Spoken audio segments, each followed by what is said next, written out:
This video is brought to you by Ridge Wallet, a slim front pocket wallet available in carbon fiber and titanium. With more than 250,000 sold, a lifetime guarantee and free shipping, get 10% off with the code GOLDFISH at ridgewallet.com. Hello everyone, it's Seth, probably better known as Seth Frontna, and it's time for another Instant Deck Tech. So as you know, Thursday means it's Fishbowl Thursday here in Instant Deck Tech land, and we have a super sweet take on one of my favorite archetypes to look at today. This one, it's kind of like Freewind Red, but with a really cool Dominaria twist. Calling it Silvermoon comes to us from 4Ellen, so thank you to 4Ellen for sending in a really cool deck. If you'd like your own deck considered for a future edition of Fishbowl Thursday, make sure to leave a link in the comments, or you can email me, saffronolive@mtggoldfish.com.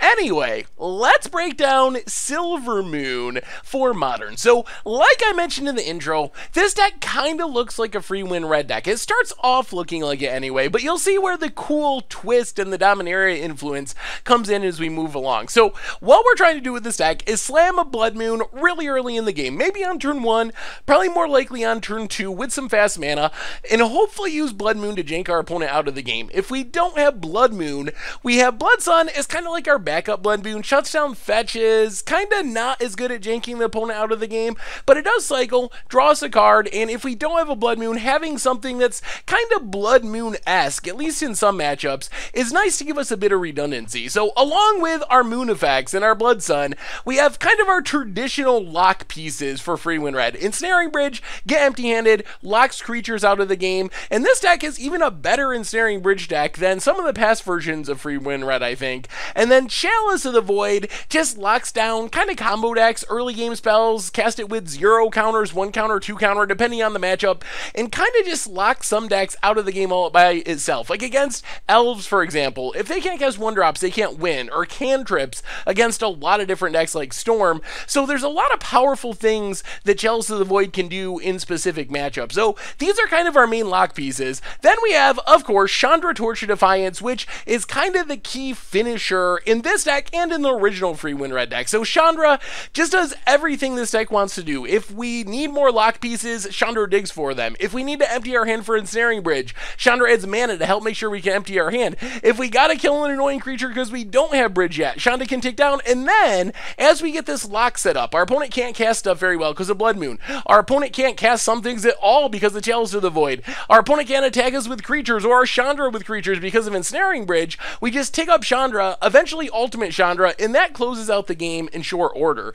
But where the twist of the deck starts to come in is our backup finisher, and maybe this isn't even our backup finisher, but Karn, Scion of Urza replaces Koth, Hazoret, whatever other finisher you're using, and Koth is really, really insane in this deck. So first off, it can kind of work like Chandra as far as just generating card advantage. So we're ticking up, we're ticking up, we're ticking down, we're finding the cards we need, digging for our lock pieces to make sure the game is sealed up. We can also just make chump blocking constructs if we want to.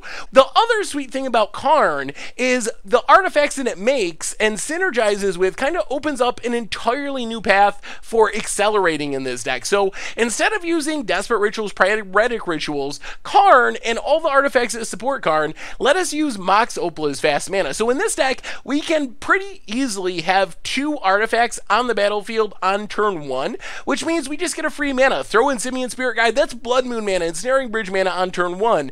So Mox Opal is awesome in that sense. Also, it's just a free card, so it's not getting stuck in our hand if we need to get empty-handed for Ensnaring Bridge. Plus, we can always just make big constructs if we're not on the Ensnaring Bridge plan and beat down with Karn constructs to win the game as a backup. We also have just a bunch of really cheap artifacts. So Tormod's Crypt for graveyard decks, Welding Jar makes our Ensnaring Bridges even better by protecting them. Sorcerer's Spyglass, kind of our Pithing Needle type effect. At 2 mana, it gets around Chalice of the Void on 1, which makes it better than actual Pithing Needle in this deck. So these help us dump our hand really quickly, help support our Mox Opal, make sure it's tapping for mana, and make sure our Karn constructs are as big as possible. So really cool to see this kind of artifact-y free win red deck, a little bit like Lantern Control, not going for the 100 turn mill plan, but with kind of the cheap artifacts, dump your end really quickly for bridge, and then take advantage of the powerful planeswalkers to close out the game.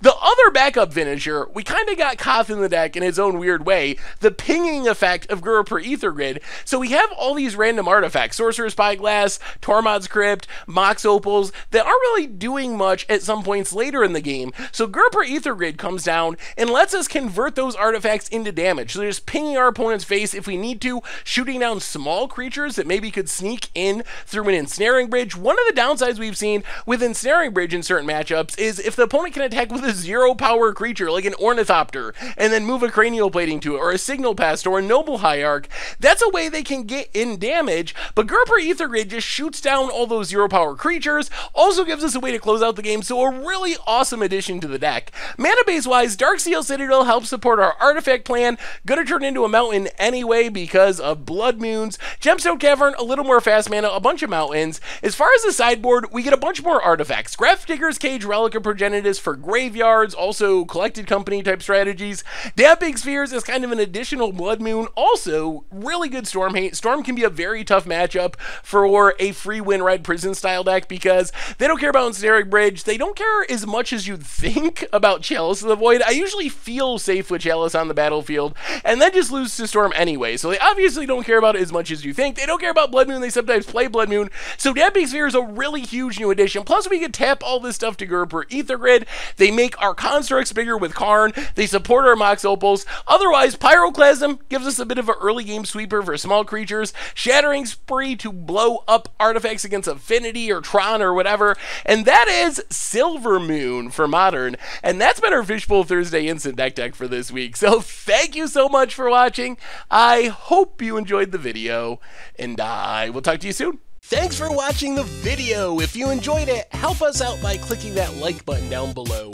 And to keep up on all the latest and greatest, click that subscribe button. And don't forget to hit that bell icon to get alerts whenever we have new videos. And if you want to, check out some of our other sweet videos here and here.